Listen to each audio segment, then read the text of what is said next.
Evening, everyone. Thank you for coming tonight. My name is Mark Schmidt. I'm the Executive Director here for the Mayflower Society. Welcome very much to the Mayflower Society House. You are one of the first events that we've had here since this house has been restored. It's been closed for the past 3 years, so you got to see it up close and personal. So thank you for coming tonight. I would like to welcome America's Hometown Laureates, the North River Brass Quintet, and let me introduce a woman who's going to be in charge tonight, Jennifer Harris.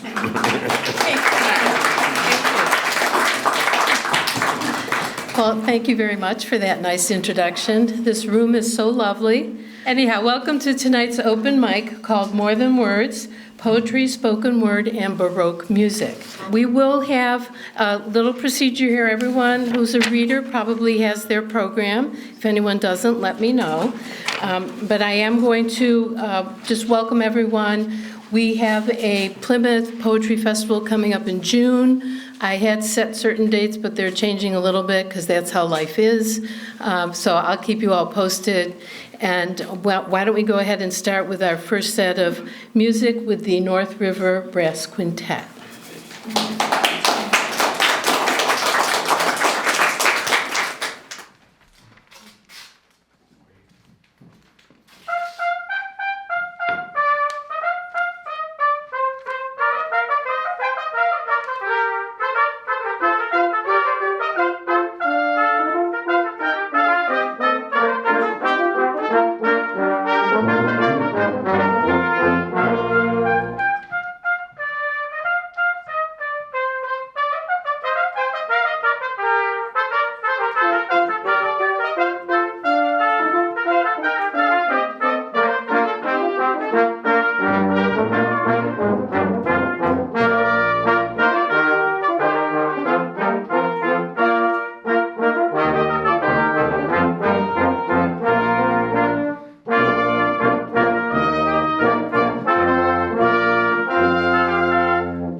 I was just given the head nod that that completes the first set of beautiful music, thank you. And I will bring Bill Alberti up to the podium.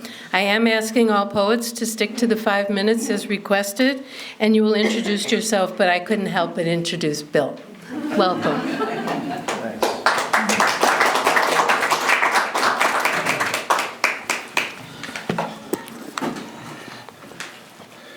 Well, thank you, Jennifer, for organizing this. This is beautiful. What a beautiful location to be reading and listening to great music. So as Jennifer said, my name is Bill Alberti. I'm a Kingston resident, former retired English teacher from Hingham, and member of several poetry groups in the area.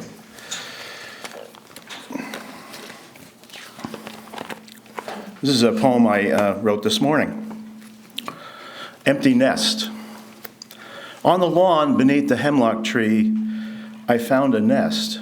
No bird, no egg, just a clever circle of sticks and strings and bits of paper, patiently, painstakingly entwined. A hollow hatching, pocket of protection where life began.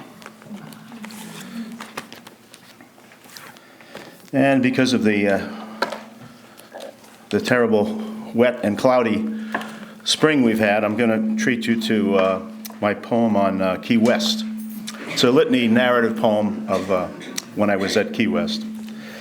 Capturing Key West.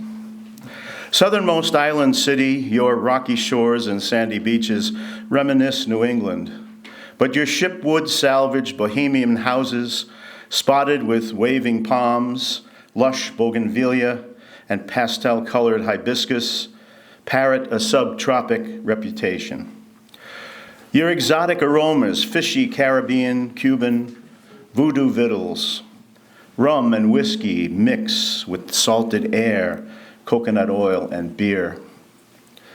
You are the conch republic, and your seceded life is saddled with tolerance and void of suits, ties, and attitude.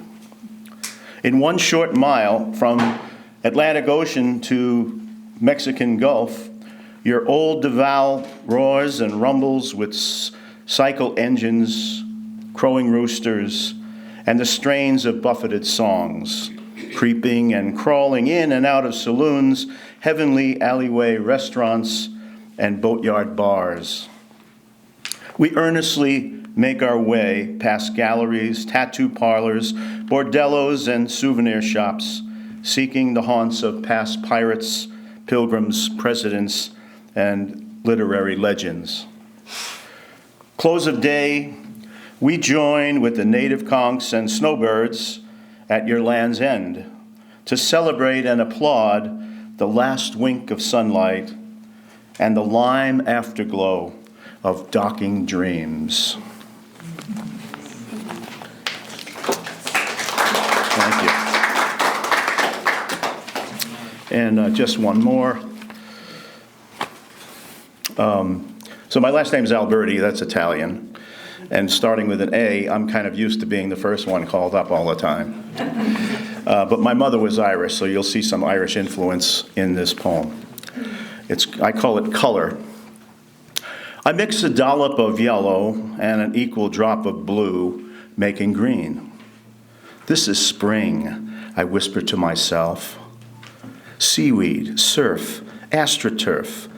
This is mid-May grass after fertilizer and rain. Frogs and moss and moldy sauce. I whisper to the pictures on the wall, to the cars passing by outside.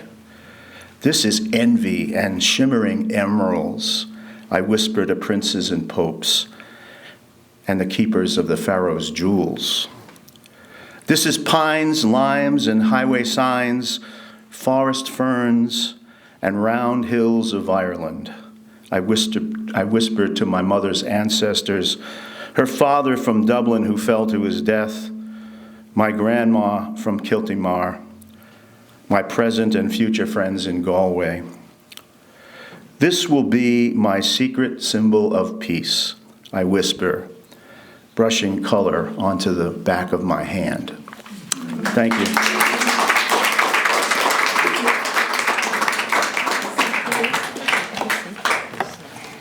Thank you, Bill.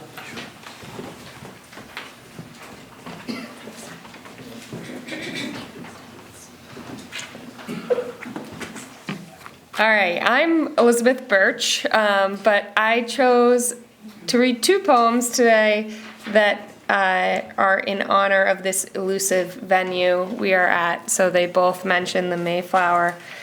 I write a lot of pilgrim stuff. So this first poem is called More. Watching my puppy lick peanut butter off a rubber mat, then carry the mat around the warm house, ears lifted, tail wagging, tiny paws strutting across a scratched wood floor. I know why I want a child, a periscope, to discover simple, wonderful things again. I will stand beside them, over them, leaning against the door frame of an otherwise empty room like I am now, full with vicarious joy. 385,000 babies are born every day. But I did not create this puppy who came whining into the world without me. I only shepherd shades of relief from his inevitable pain. 4, 5, 7, and 8, the ages of the Moore children, when their father paid to ship them away on the Mayflower, away from their adulterous mother, their family, their home. 3 more children didn't survive beyond the first winter here. If I have a baby, I will watch, eyes wide, as they lick life's butter. I will hold their feet warm, and every once in a while, I will retreat to the ocean to ask the waves if I messed up by bringing this creature to life, sending them into a new world I won't live to witness, and hoping they find a place to land, hoping they survive the winter. 13,800 children die every day, and eventually they all do. I pull my puppy onto my lap, squeeze his face in a way I know he hates, and wonder, how selfish am I? Too much or enough? He stretches out to lick me, and we smile.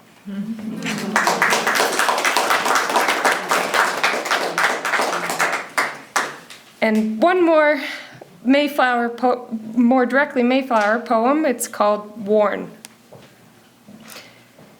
The Pilgrims invested so much in the little-known Speedwell, the ship meant to carry the saints alongside the stranger-full Mayflower, shepherd them into new lives, and keep them afloat amongst dark seas and storms.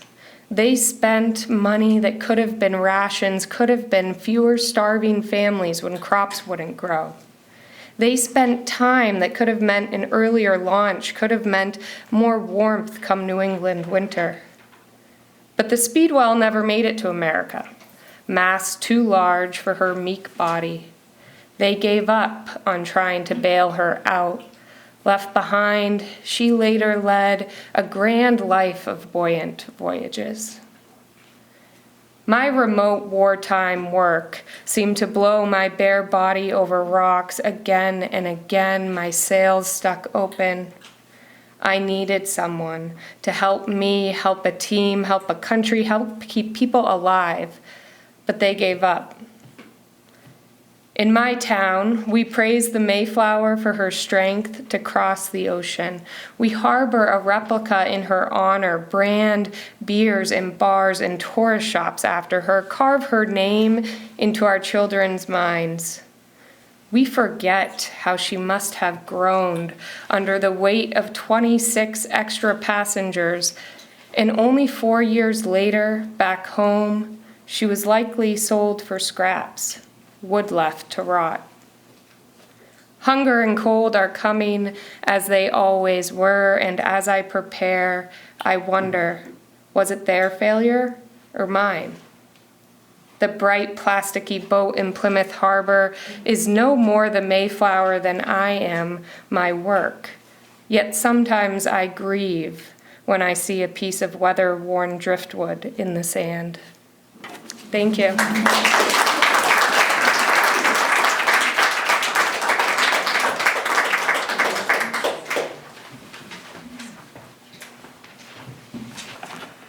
Now the mic is taller than me. Okay, we'll bring it down just a little.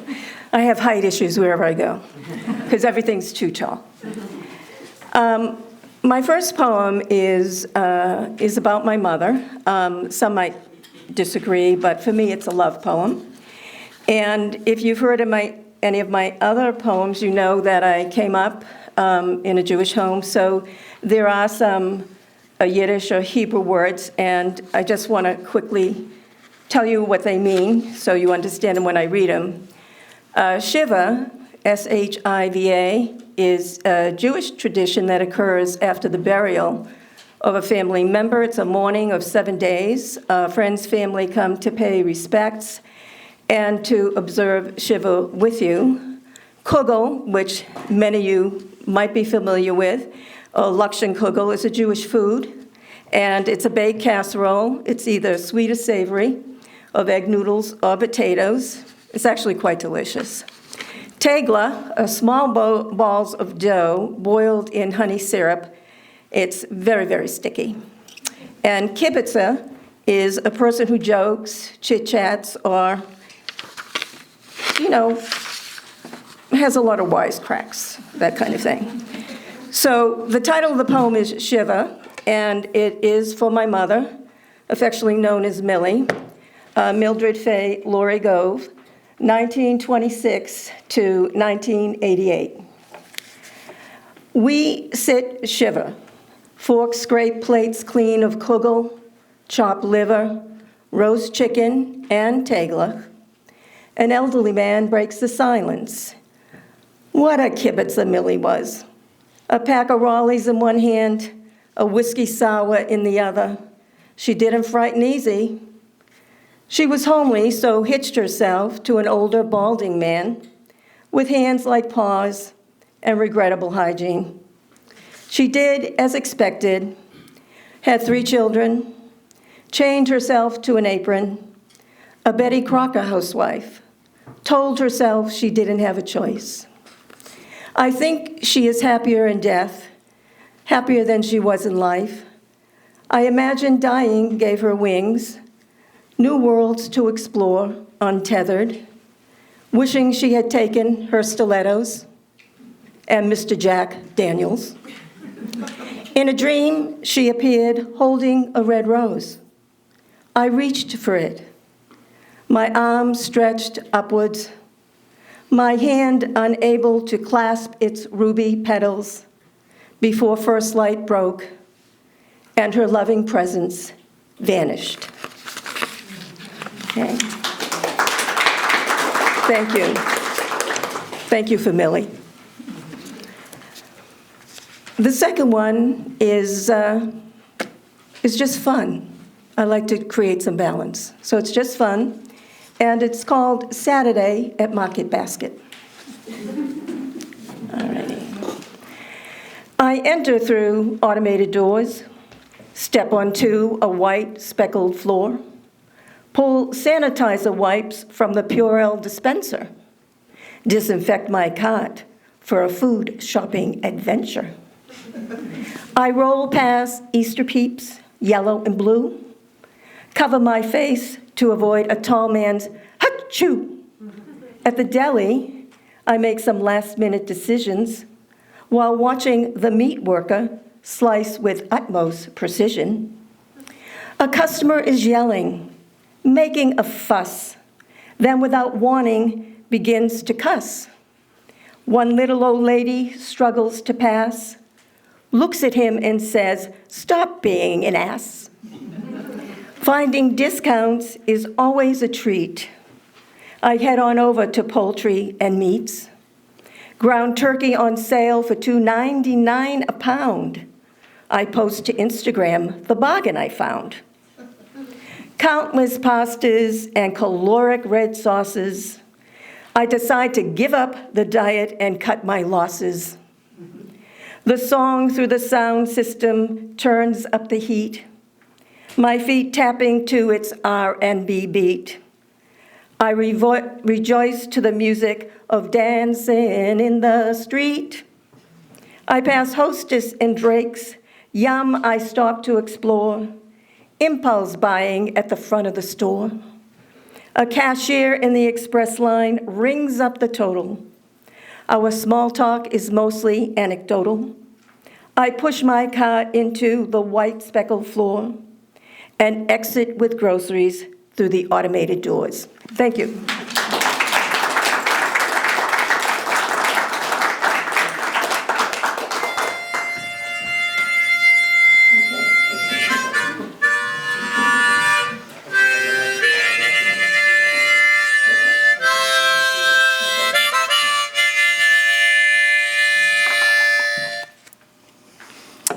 Hi, good evening. My name's Alan Howarth, and I've got 2 poems for you tonight. The first one is called The Road. Transformations created a new ecstasy in the bus. As a man moved toward the abysmal road with his eyes, he surveyed the terse brink of despair. As it neared, he cringed from the rigid rubber matting that threatened him, and as he looked up into their faces, the smiling advertisements crushed him. They looked ridiculous enough to make him want to burn them. The dirty woman who had sat to his left now held the pole. He hated her because she smelled and cared nothing about the night or the road which loomed so closely below their fixed stance. She slipped downwards through the open door as he hoped she would, and he stepped hard on her outstretched, pale, writhing hand. As he ground her wrist into the dirty gravel on the road, the zoo creatures who were watching from their cages knew he had pushed her, and he didn't care. And they knew that too, because he was running too fast to hear their curses. And suddenly, he couldn't breathe anymore. And black stars lit up the subtlety of his vision as a smile of self-consciousness crossed his dirty face, and he wept in the fear he had so well concealed.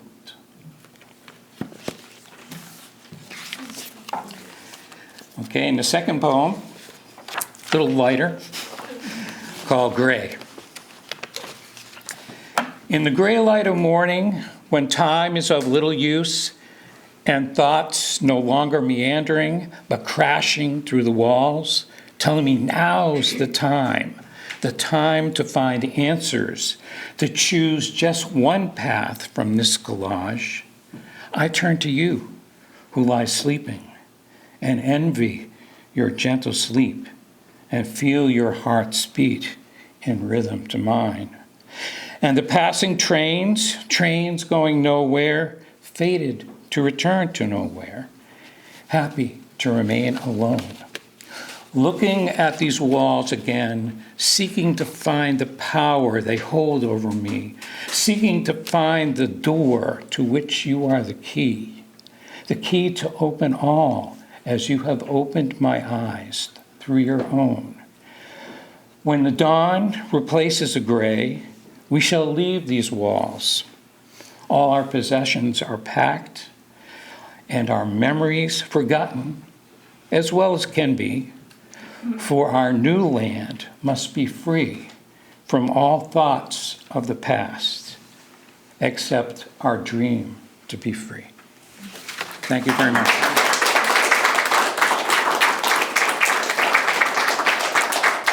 I'm not sure who's coming next here. Oh, I have it on my list. Will Hunter.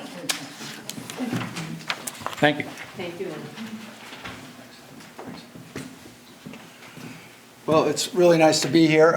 When I first came to Plymouth, my wife and I moved in 2018. I did some tour guiding here, also up at the Meeting House. It was a lot of fun.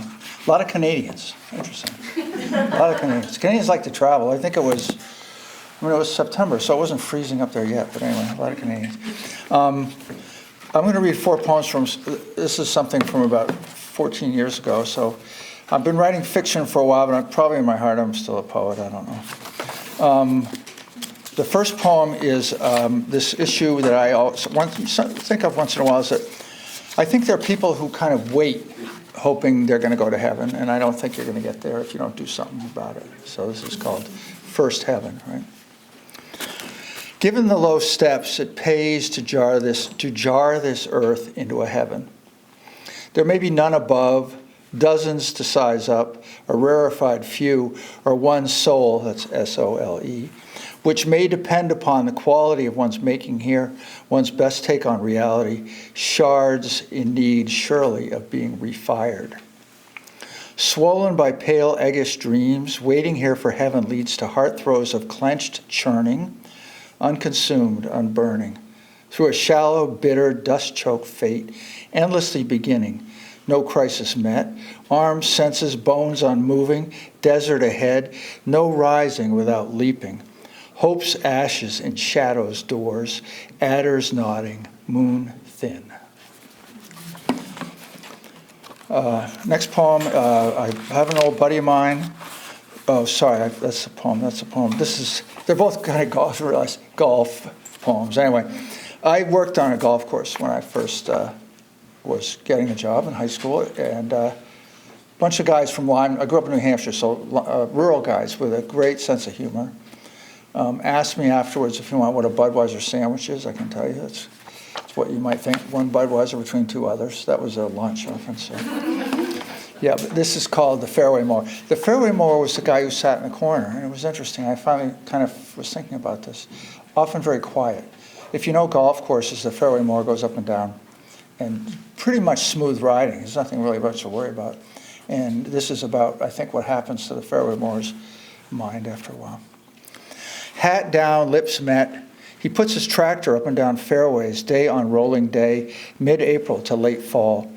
So, gazing on winter's ribbon fields, his mind keeps wafting grass behind him, gang wheels clicking into spring, when again he'll pull snickering syllables of slavish knives, until moon seasons rising, looming, breach his heart to perfect lanes, or flooding his whittled sight. Then a new man will fill his seat and trim fair on fairway of his dreams.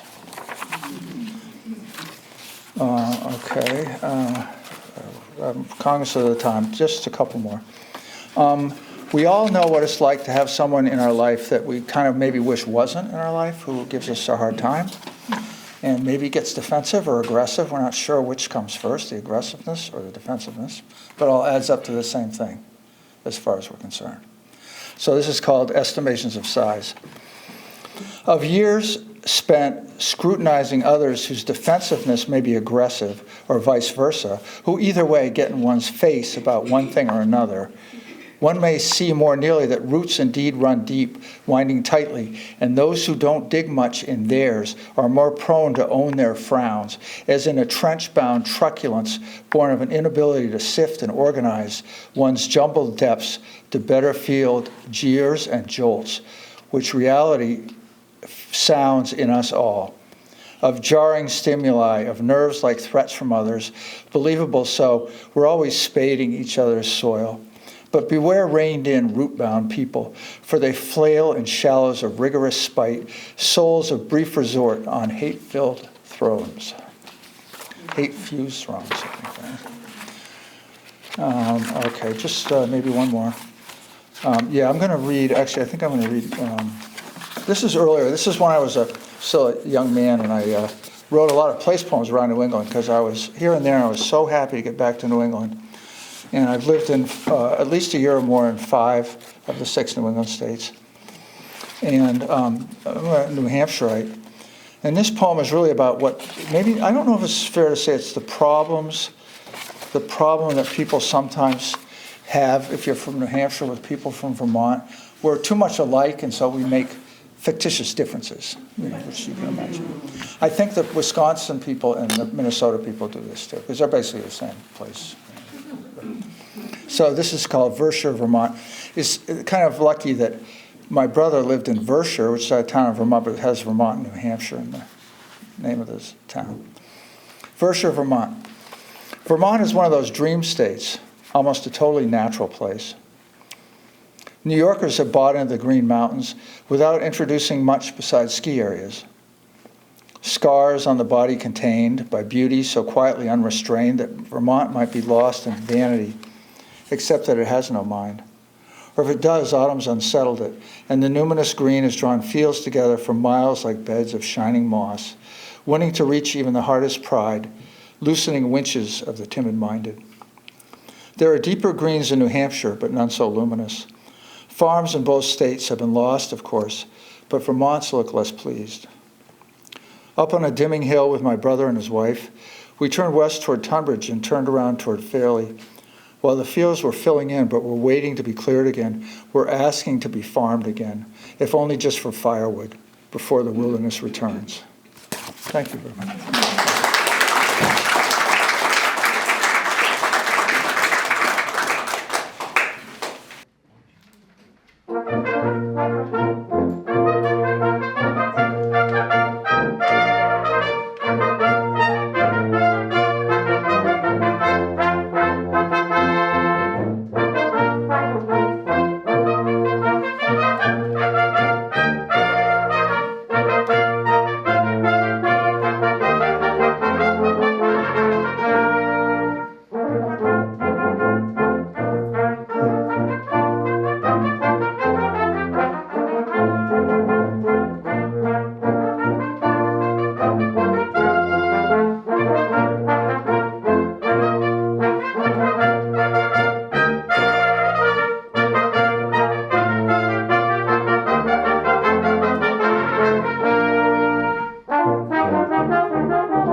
Hi, everyone. My name is Jean Creeling. What a treat to hear this music performed live.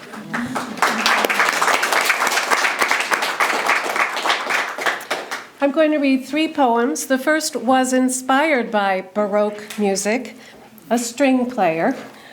This is called The Cellist. The instrument he cradles with his knees demands his time and patience, subtleties of movement, and devotion to the dead composers whose creations fill his head. But when he plays the solo suites of Bach, he circumvents the rulings of the clock, exposes physics as a lame conceit, and hears a heart that never ceased to beat. His breath becomes the breath of one who wrote hundreds of miracles, and note by timeless note, his bow escapes its wooden limitations to summon centuries-old exhalations. The preludes plead, the alemans inquire, courants cavort, and sarabans desire, while minuets step lightly and gigues grin, each suite the living thing it's always been. The cellist, in apparent solitude, embraces Bach and greets the multitude who've studied, played, and listened to these streams of melody and meter, dance and dreams, who hear in prelude, gigue, and minuet a borrowed heart and a forgiven debt, who find these notes both passionate and wise, containing every human thing but lies. Thank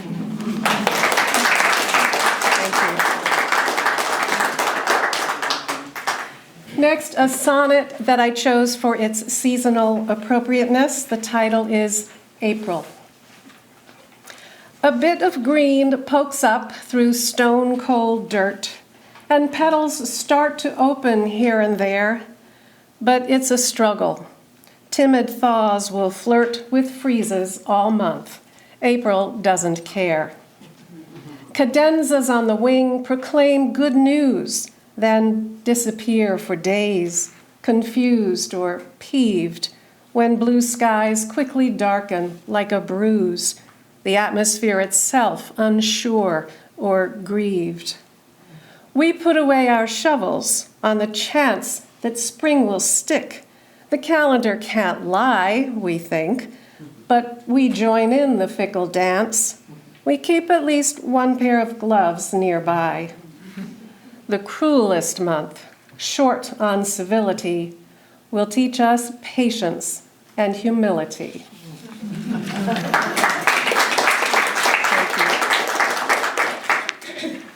And a sonnet written in honor of the view from this hill. Harbor View, Plymouth, Massachusetts. To gaze out at this harbor is to see a small but sturdy ship approaching shore, a vessel bearing faith, community, a zeal for work, the courage to explore. To gaze out at this harbor is to know the price incurred by honoring convictions, the errant roots along which hope may flow, truth's buoyancy despite its contradictions. To gaze out at this harbor is to ask what voyages we might now undertake, if we'll be equal to whatever task we choose, what kind of history we'll make. This harbor holds the past, draws present eyes, and never fails to frame a new sunrise. Thank you.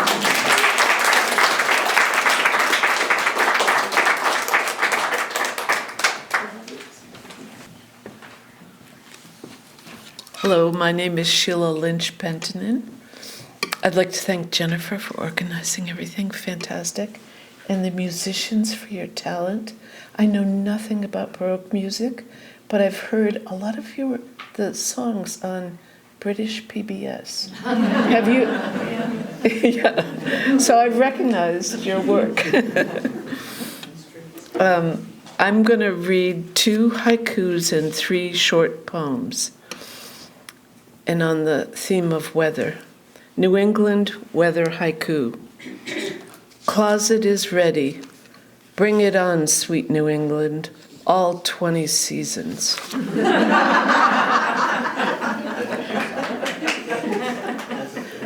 Lost haiku. Driving in the fog, have a deja vu feeling, past calculus class.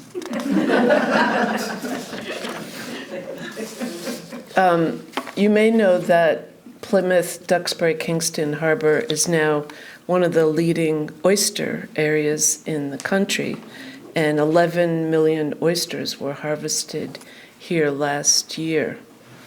This poem is entitled A Modern Water Cowboy.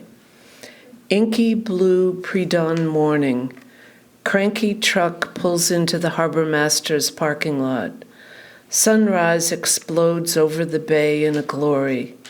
Pink, coral, rose, and salmon colors radiating. The rugged, bearded oysterman, wearing bright orange waterproof bib overalls and black tall rubber boots, walks down the clickety-clack ramp stairs to the dock that moves up and down with the tide and time. Water and air, gulls and terns, churning small motors, and then stillness. Buoyancy making the great weight of the boat light, but mostly freedom. Freedom to not be part of the land. Freedom to not be part of the trail of cars on the highway into the tower jobs and cubicles. He earns his keep while listening to music that only he wants to hear. He pulls up the baskets of salty, craggy oysters and hauls them to the waiting shore and the busy commerce of distribution. He enjoys coming to the local diner, very short with words. His opinions are to himself, and the big sky he sees every day welcomes his silence. A modern water cowboy. This next poem is about my daughter when she was 2, which was a few decades ago. A little night raccoon. While the stars were dancing with eternity, and the moon was a bright, full belly of gratitude, my daughter, the little night raccoon, made her moves after midnight. The agile 2-year-old would gymnastically climb up the crib, then slide slippery down the railings of jail. She would plod down the dark hallway in her pink onesie on a focused solo mission. She silently entered our bedroom. Little hands would grab blankets and hoist herself, and somehow squirmy wriggle between us. The long-haired dog would sense the family needed guarding. In one canine bound, he would jump, then curling in peace at the bed bottom. All 4 of us would be tucked in, safe, warm, and dreaming together. Is there any other heaven?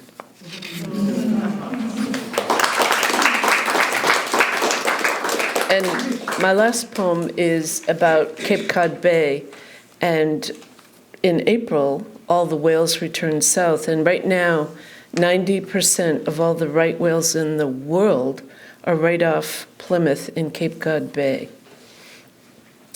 My Big Sea. The whales have come to our coastline after their winter south. They look like big hotels, breaching out of the sea with wide mouths. Sometimes they congregate together, sounding their foreign moans, sometimes just mom and calf, but mostly they roam the sea alone. I am also content in my solitariness, though I have been content in pods in the past with some wariness.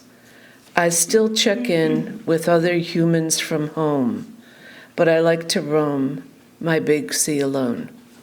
Thank you.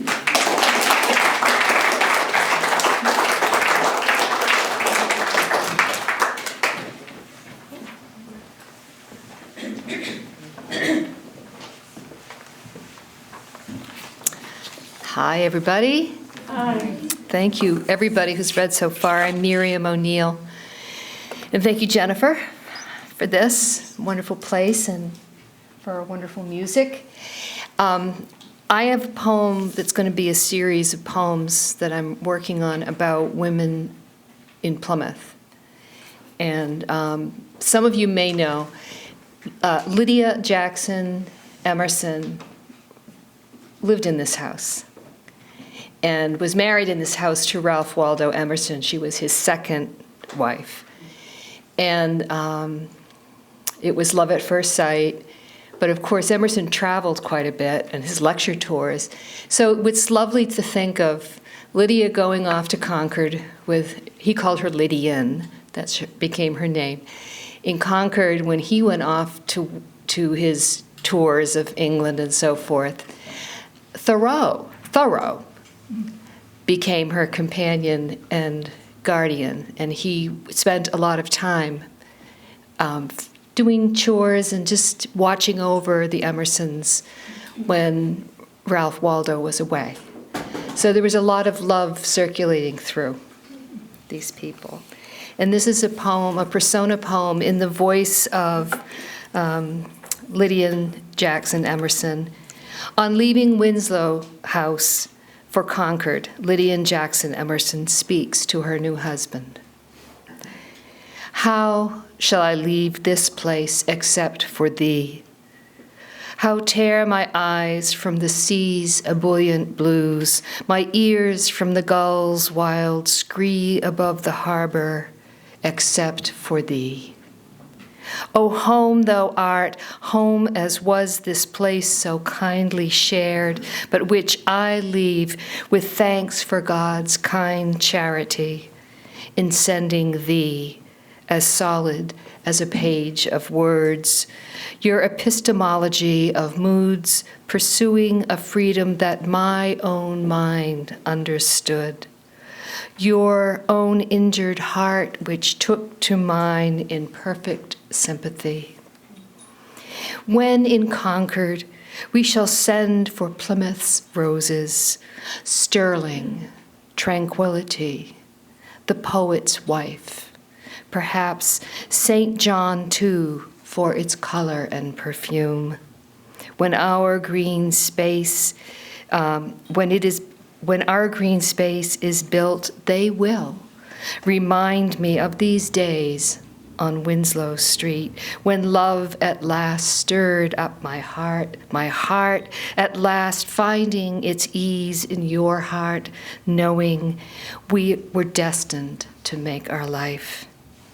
Let us then remember this gracious space where among our friends and family we were wed, and each given the gift of the other to walk beside in complementary grace. Thank you.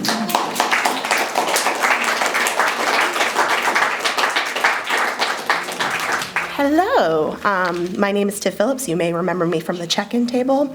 I did change sweaters, so you might not, actually. I just wanted to give a little trigger warning. There's some icky mental health stuff just for like a second.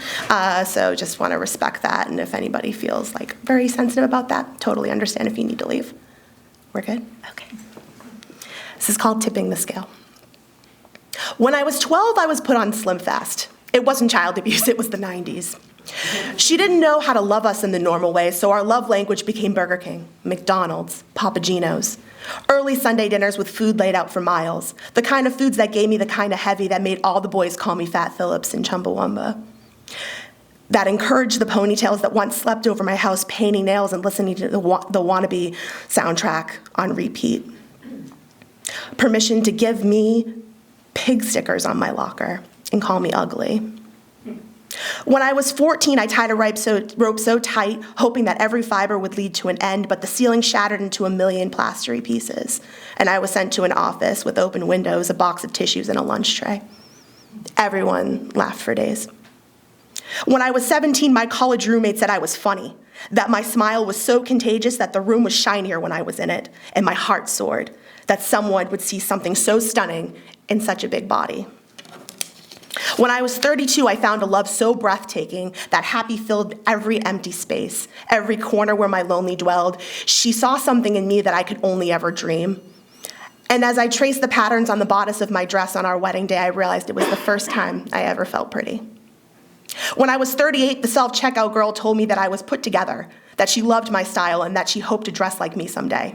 It shook me to my very core, that something so kind could be said in a world that's so cruel. So from that day, I started rooting for every girl, and every girl became my best friend. Leaning out the car to tell somebody that I loved their highlights, the person in the neighboring gas pump that she rocked her lip shade, the receptionist at the dentist that her nails gave me life. My wish for every woman is that you love other women and love yourself. Every slope, every contour, every blemish, every ounce of cellulite. That you take those curves to the beach with that polka dotted bikini you saw at Target and scooped into your carriage because the neon brightness of the yellow made you smile. That you venture into this world with such a shocking sense of self that you leave a broken path of egos in your wake. That you sparkle, shine, and leave the world shooketh when you wear that crop top that shows the body that you were born to love. Girl, wear the crop top. Yes, it fits. I'll be your hype man. The one that screams from the bleachers, yes, get it. This is my love letter to you. To the chonky girls looking to get by, crying over TikTok comments, the keyboard warriors and subhumans taking jabs to soothe their own wounds, save your tears, babes, for something worth its weight. For times that life's so beautiful it's overwhelming, for stunning pink sunsets that make you pull over your car on Route 3. For your first standing ovation after reciting your angsty poetry.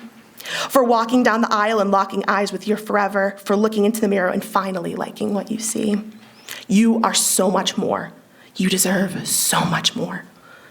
Don't let them destroy the fortress that was built piece by piece on the backs of people who couldn't shine your shoes.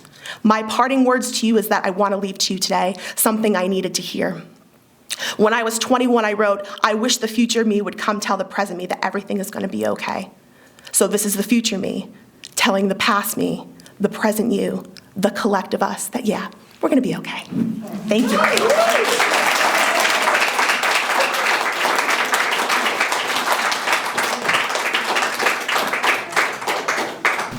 My name is Emily Jane Vandenbach Style. I am going to read two poems about my father, who taught me to love classical music and words. The first is called Heavenly Conversation. 6 months after my mother died, I sat across from my father in their living room to say out loud that I was amiably divorcing my longtime husband to live with my longtime lesbian friend. My father said, "Your mother would never have approved, and you're going to hell." I said, "This is how I think about it, Dad. If you get to heaven before I do, and I never show up, it will be okay. It will be heaven. And if I get to heaven before you do, I promise you, I will not say, 'I told you so.' And I wouldn't anyway. It will be heaven."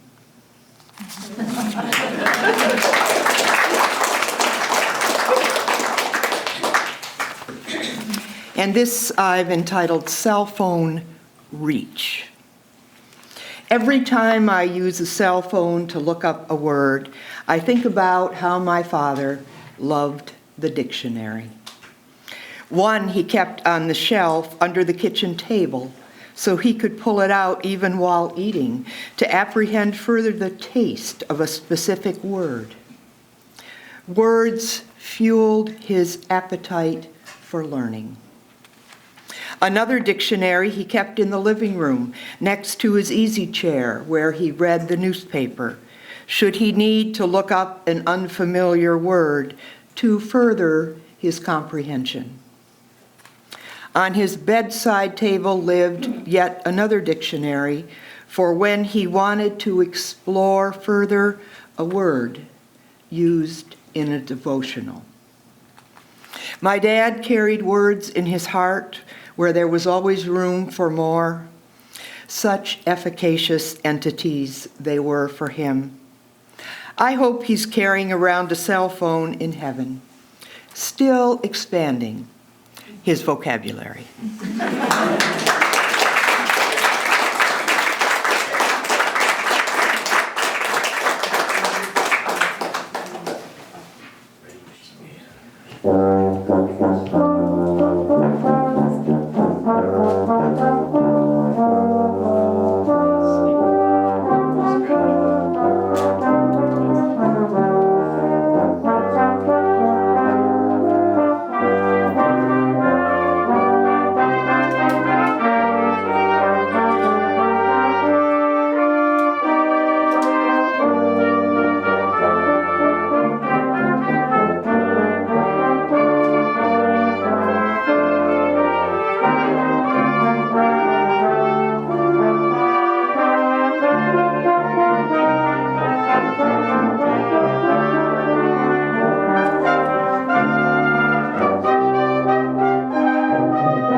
bet, Sheila. Oh, thank you for your music. It was wonderful, just wonderful. I actually found some poems about music. And the first one I'm going to read is about the throat singer of Tuva. And I don't know whether you've heard throat singers, but they're wonderful. If you go on YouTube, you'll find that there are a whole bunch of groups of throat singers. The throat singer of Tuva. In Siberian steppes and tiger forests that embrace a vast eternal silence, murmurings of insects and beasts, water and wind dissolve into a symphony as Chazir, the herder, sings the sounds of a gurgling stream, the clack of cantering hooves. His voice sustains a long, low drone, as though the earth itself were groaning. He layers another harmonic pitch that resonates high above that drone, like the distant cry of a lone gray wolf or the wistful whistle of a bird overhead. His music cuts and darts through the air, ziggit, high, sharp tones, grrr, low, growling cries of a mother after losing her calf, the pulsing and zing-a-lair rhythm of running horses with their heads bowed into the wind. Chazir thrums a camoose to the drip of melting snow.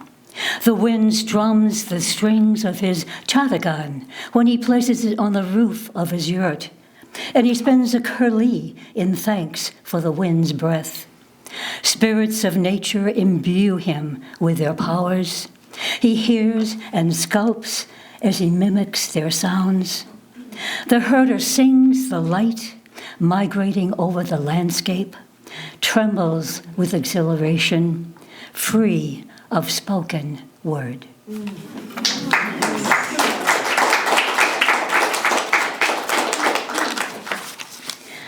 This next one I wrote several years ago. There was a celebration going on about Jack Kerouac, and he started the Beat Generation, he and Burroughs and, what's his name, Ginsberg.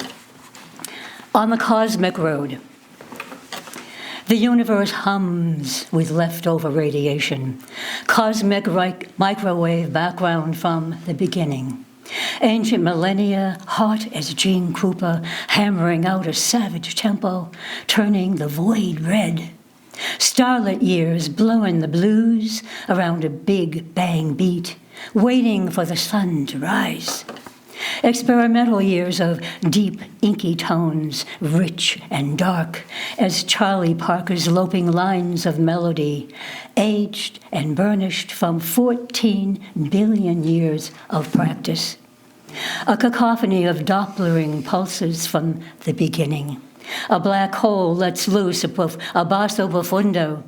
The sun ripples, Saturn howls, jostled atoms ride acoustic waves. Strums of a Gibson Flying V, a high-pitched waffling screech. It's Jimi Hendrix, still mercilessly vibrating through space. I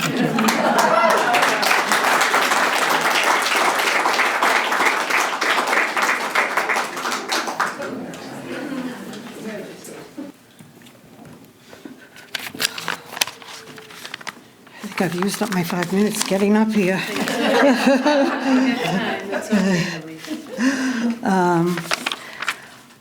I really believe that poetry and music are bedfellows, and I hope that these 3 poems illustrate that. A poem is a sensuous sonic event, Denise Levertov. Voice. I want my words to be music, my voice a noon peal, iron and echo. I want to waltz the Danube above the blue and polished parquet.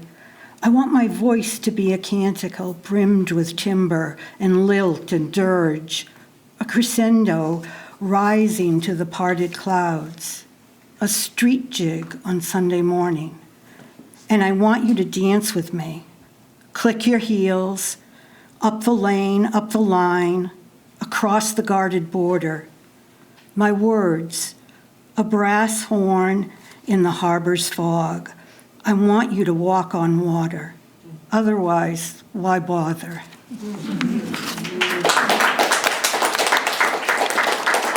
The next one is called The Faraway of Maybe, and it's for Janice, and I think you know which Janice I'm referring to. Yesterday, I carried my crippled border collie to the far meadow so he could run again. Maybe I could buy back the broken cottage, 2.5 acres edging a mill pond. Maybe I could return, go back home, rescue more dogs, walk with them along blurred cow paths, toss pennies off a rotten bridge into the clear rill below, and wish for nothing except that this blink would never open, and the snappers bank in the sand, and the deer graze in my grass circle, heads raised when the wind curls, and the clumsy turkeys cluck with hymns.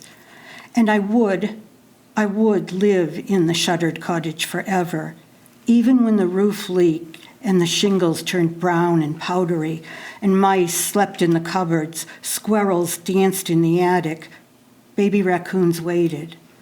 Vines curled along the drain pipe. Maybe one late afternoon I'd unlatch my door and Janice would belt out a tune. Maybe. And we'd sip whiskey and share soda crackers. We could pray, conjure up Leonard's spirit and a stained bed at the Chelsea, and Janice would share all the maybes in her pocket. And I'd say, "Thank you, Janice. It's been a grueling wait. I never want to be anywhere but here. I want to be the pines and the mud and the wheatgrass, the wetlands floored with muck.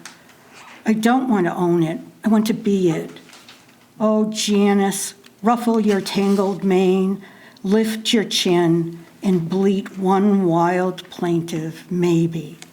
Set your bleary eyes on the far bank, the upturned canoe, the crossed paddles leaned against its red back. See the swan with her fluffed babies, adrift on a rippled surface.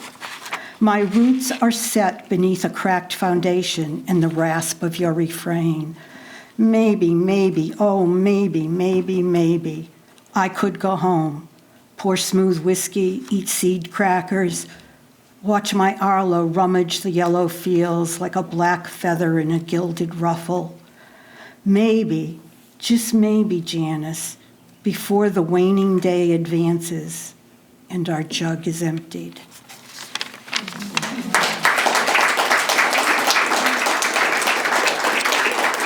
In 1990, Amy Winehouse did her, in Belgrade, did her last performance. She was booed off the stage. This poem the format of this poem is one line of verse, a modern haiku, one line of verse, and one haiku. Bring me a little water, Sylvie. Bring me a little water now. Bring me a little water, Sylvie. Every once in a while, lead belly. A few kind words for Amy Winehouse. Never underestimate the fall. Sunday concert, the dragonflies gather for Vivaldi. Or the ting of your tap shoes. Ground fog, the veil becomes your skin. When glass collides with metal, strange bird song, always waking on the wrong day. And every applause is a brass knuckle and a hot cymbal. Night waltz, serious bows to kiss the gilded lily, played with one hand. Respite, a catnap between stops. Never underestimate the fall. Anniversary dinner, watching the spring lambs, watch the sun set.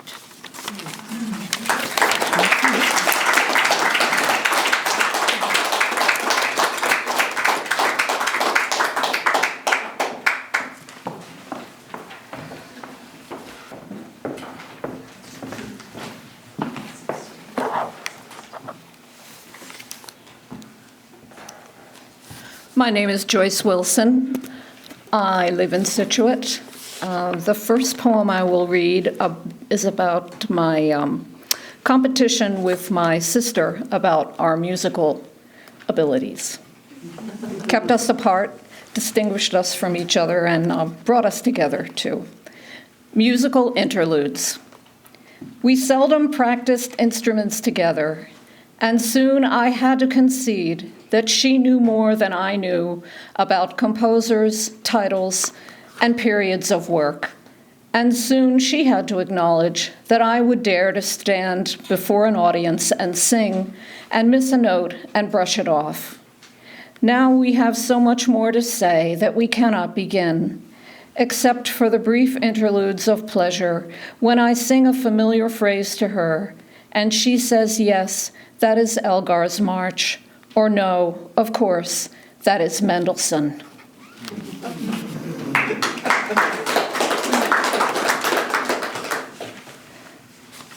And we bought our house in Scituate because there was a chicken house on the property. So we have had chickens ever since. The chickens. As morning breaks, they burst through the open doors like seltzer from a canister exploding. They languish in the sandy dirt at noon. An egg arrives, complete and speckled brown. One gray hen jumps and cackles for her egg. Another chatters out of sympathy. Two reds extend a leg and then a wing, like prima ballerinas at the bar. They break formation to pursue a bug.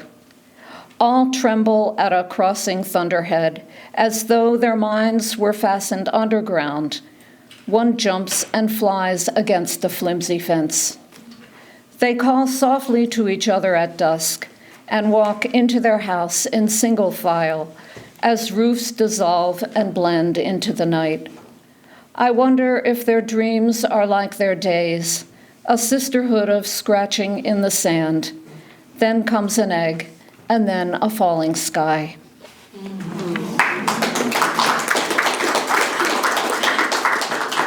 And it will be summer soon.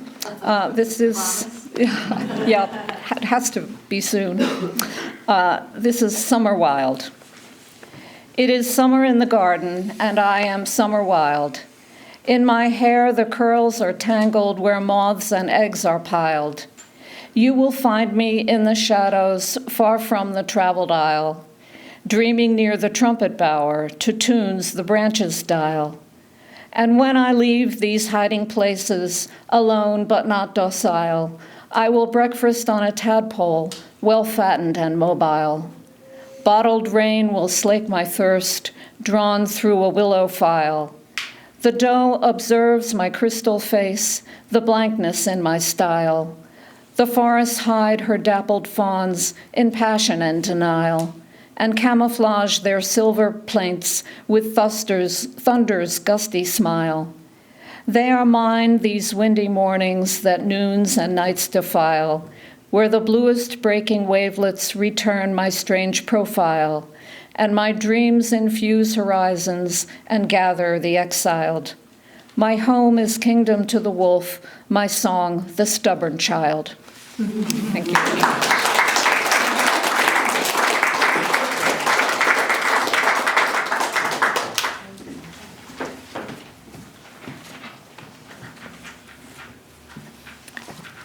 My name is Joanna Zarkadis, and I have 4 minutes and 30 seconds of poetry for you. This is called The Beach Road. This morning, before the sun breathed in the moist ocean air, before the sky changed her grays to blues, before the joggers jogged and the dog walkers walked, before the tiny cottage windows were lit with light, a lone deer and I traveled the quiet beach road together, each in our own lane. With her long, lean legs, she matched her pace with mine. With my 4 round wheels, I matched my pace with hers. We gazed at each other with curiosity, until she turned left through the grasses towards the pond and I continued my long journey north for a play date with my granddaughter.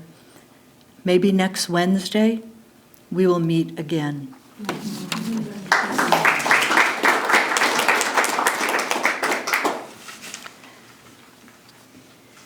Where I get my hair cut, there's a little park and there's a bench in the park.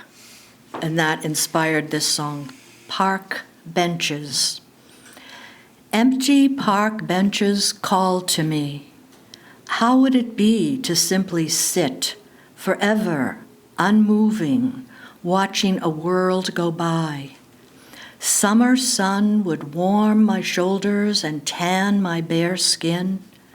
Fall leaves would dance around my feet, gather in little piles, then fly away on the wind.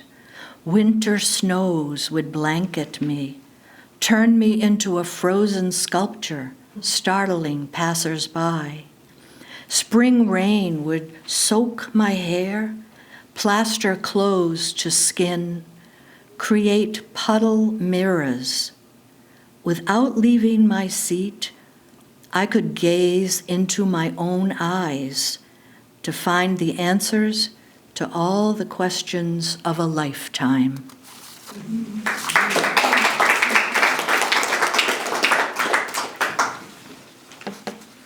I live by the ocean, so a lot of my poems are ocean-related. The flavor of storms. Today, the ocean is wearing her storm clothes. She swapped her shades of blue for somber, steely gray. Her gentle swells have turned wild and choppy, her smooth edges transformed to frothy white waves tumbling over each other in their race to shore. The sky mirrors the sea, exchanging its brightness for the soft, subtle hues of smoke. Tiny round pellets of precipitation fall through the air, too uniform to be snowflakes, too dense to be sleet, too dry to be rain. They land on car tops, driveways, and grasses. I catch one in my hand, but it melts away before I can taste it, leaving me to wonder about the flavor of storms.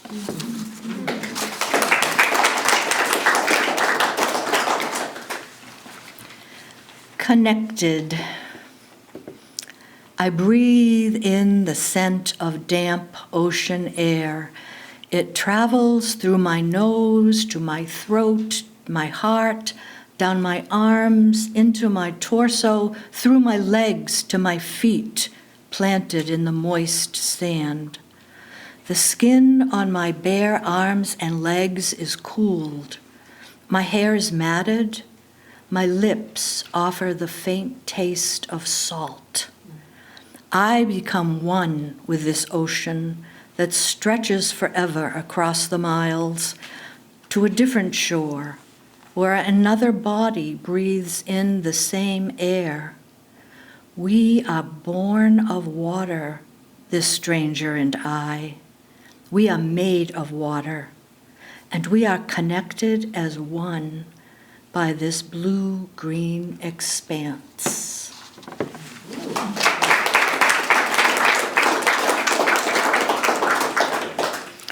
My last poem is the shortest poem I've ever written. It's from my memoir. It's called Monkey. My grandmother called me monkey in Greek, not English. She taught me to recite poetry in Greek, not English. She taught me to sing songs in Greek, not English. She taught me to cheat at cards in both languages. Thank you.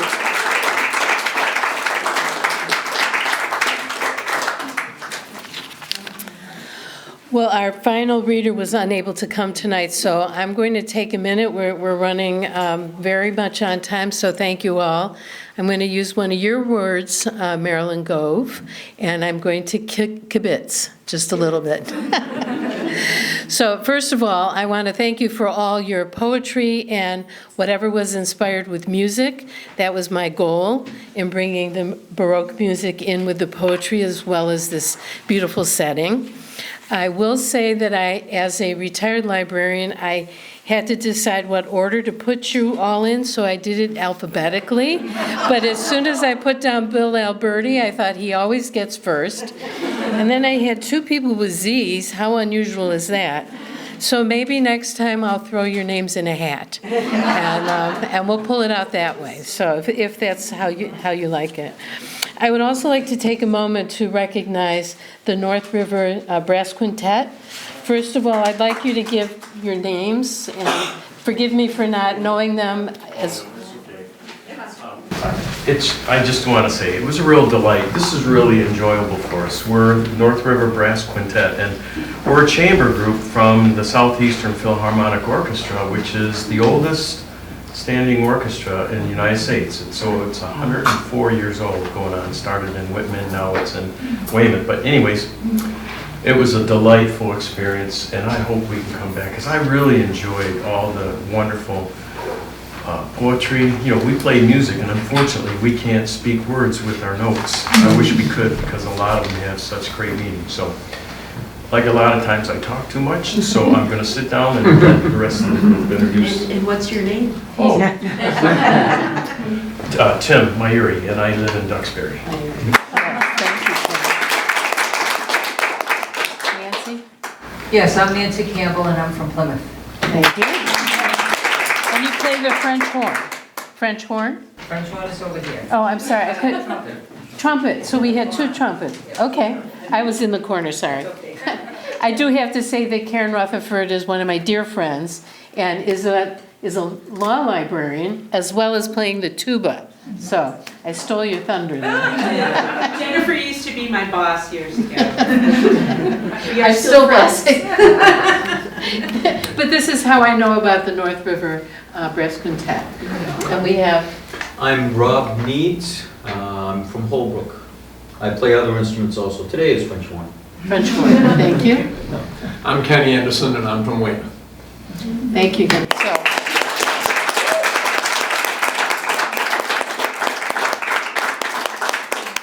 So I have just a couple of, one other announcement, well, two. So first of all, this was funded by the Plymouth Cultural Council grant, which we received through the Mass Cultural Council.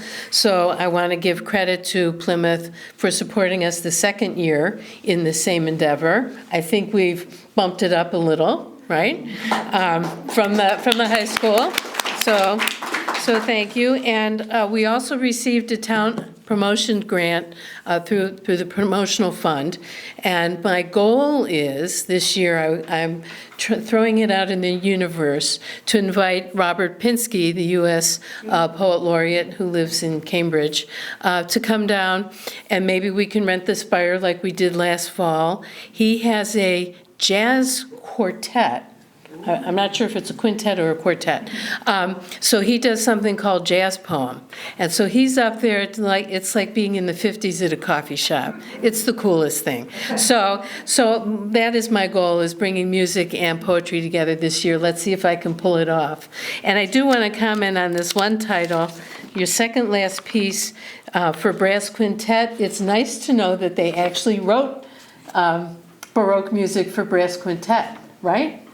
Isn't that unusual, or is that? Yes. It was really when brass instruments were getting more developed and being used more in orchestras with Beethoven and Mozart. Mozart didn't like us. Anyhow, thank you all for coming. Thank the Mayflower Society House as well. All right, we'll see you around the campus.